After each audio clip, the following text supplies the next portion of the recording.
చేస్తూనే ఉంటారు. So trollers నేను పట్టించుకోవద్దు, మీరు అర్థమవుతుందా? సో నేనేం చెప్తున్నానంటే మాత్రం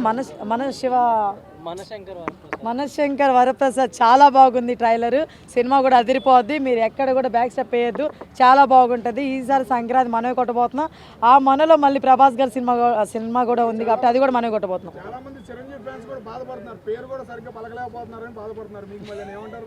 ఎవరినైనా వాళ్ళు పలకట్లేదన్న అంటే కొంచెం క్రిటికల్గానే ఉంది, తప్పేం లేదు, ఒప్పేసుకుంటున్నాం. క్రిటికల్గానే ఉంది, బట్ ఓకే, ట్రై చేస్తాం. ఆయన అంత కష్టపడి సినిమా తీస్తున్నప్పుడు అంటే ఇప్పుడు ఆయన అంత కష్టపడి సినిమా తీస్తున్నప్పుడు అంత కష్టపడి మనం ఆ పేరుని పలకలేమా? పలుకుతాం, ఫ్యాన్స్గా పలుకుతాం, టైం పడుతుంది అంతే.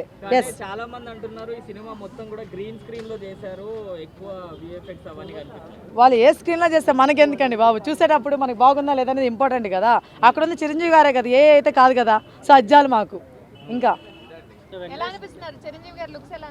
చాలా బాగున్నాయి, సన్నగా ఎంత బాగున్నారు. నిజంగా చాలా ఎక్కువ హార్డ్ వర్క్ చేశారని ఈ మూవీలో తెలుస్తుంది. ప్రీవియస్ మూవీలు వేరండి, ఈ సినిమా చాలా వేరు. ఆ ట్రైలర్లో తెలిసిపోతుంది. నాకు ఎక్కడ కూడా అంటే లాస్ట్ కొన్ని మూవీస్లో కామెడీ చేస్తుంటే ఏదో కావాలని చేస్తున్నట్టు అనిపించింది, కానీ ఈ ట్రైలర్లో మాత్రం అది ఎక్కడ అనిపించలేదు.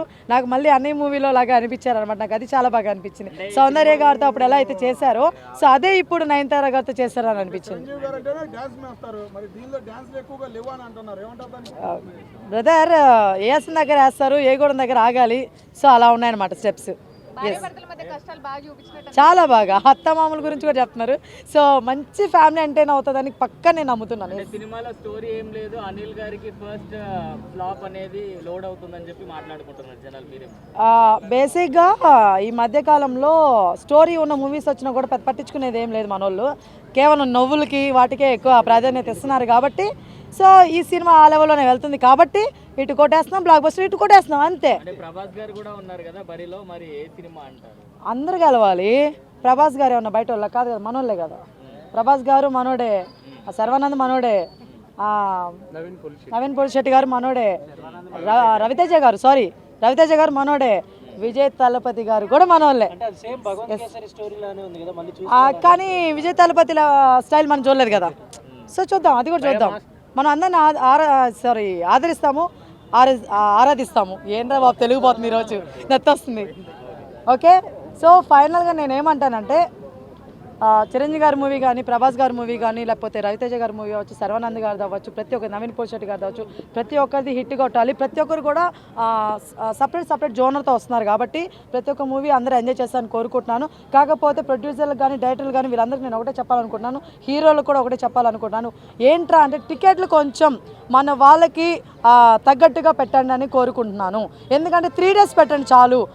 భోగి, సంక్రాంతి, కనుమ ఈ 3 days ఫెస్టివల్స్ అప్పుడు మాత్రమే హీరోలు వేసుకుంటారో డబ్బులు, ప్రొడ్యూసర్లు తగ్గిస్తారో నాకు తెలియదు, కానీ ఎవరొకరు ఎంతో కొంత తగ్గించి సామాన్య జనాలు కూడా వెళ్ళి చూసేటట్టు థియేటర్లకి టికెట్లు ఉండాలని నేను కోరుకుంటున్నాను. న్యూస్ వచ్చింది ఇప్పుడు చిరంజీవి గారి సినిమాకి సింగిల్ స్క్రీన్ కి 100 రూపీస్ అండ్ మల్టీప్లెక్స్ కి 160 టికెట్ ప్రైస్ పెడుతున్నామని చెప్పి, అంటే అనిల్ గారికి ఫ్లాప్ లోడ్ అవుతుందని చెప్పేసి టికెట్ రేట్స్ ఏమైనా తగ్గించారంట?